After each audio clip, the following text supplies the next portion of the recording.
স্বপ্নে তার সাথে হয় দেখা।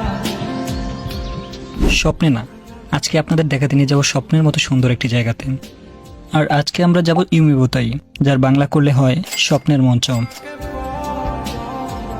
বন্ধুদের সাথে স্বপ্নের মঞ্চ দেখতে এসে যেন আমরা স্বপ্নেই হারিয়ে গিয়েছিলাম। কেননা এমন সৌন্দর্য সবসময় দেখতাম ক্যালেন্ডারের ছবিতে কিংবা ভিডিওতে, তাই নিজ চোখে এমন সৌন্দর্য দেখে বিশ্বাসই হচ্ছিল না এটা জাপান নাকি সুইজারল্যান্ড। তার স্বপ্ন দেখে রাত চলে যায়। না, এটা জাপানের হিয়োগো প্রিফেকচারের আওয়াজি আইল্যান্ডে অবস্থিত। সে আইল্যান্ডের সাথে জাপানের মূল ভূখণ্ডের ট্রেন ব্যবস্থা না থাকলেও কুবে কিংবা ওসাকা সিটি থেকে খুব সহজে বাস কিংবা ফেরিতে করে যেতে পারবেন। আর গাড়ি হলে তো কোনো কথাই নেই।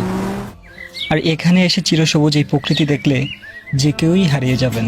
ছোলা একা একা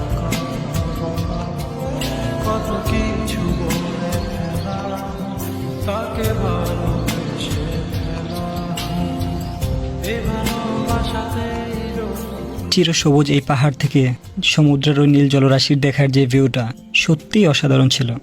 এরিয়াটা অনেকটা বড় থাকায় ঘুরতে ঘুরতে অবশেষে আমরা স্বপ্নের মঞ্চের দেখা পেলাম।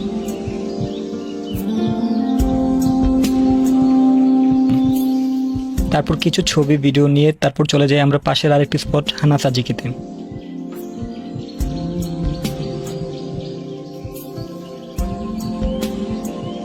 আর এই স্পটটা আরো অনেক সুন্দর ছিল। রোদে ভরা মেঘের আকাশ জানি না আসলে আওয়াজি আইল্যান্ড এমন অসংখ্য টুরিস্ট স্পটে ভরপুর। পুরো আইল্যান্ডটাকে এমনভাবে সাজানো হয়েছে যেন এখানে আসলে যে কারোর মনে হবে এ যেন স্বপ্নেরই এক রাজ্য।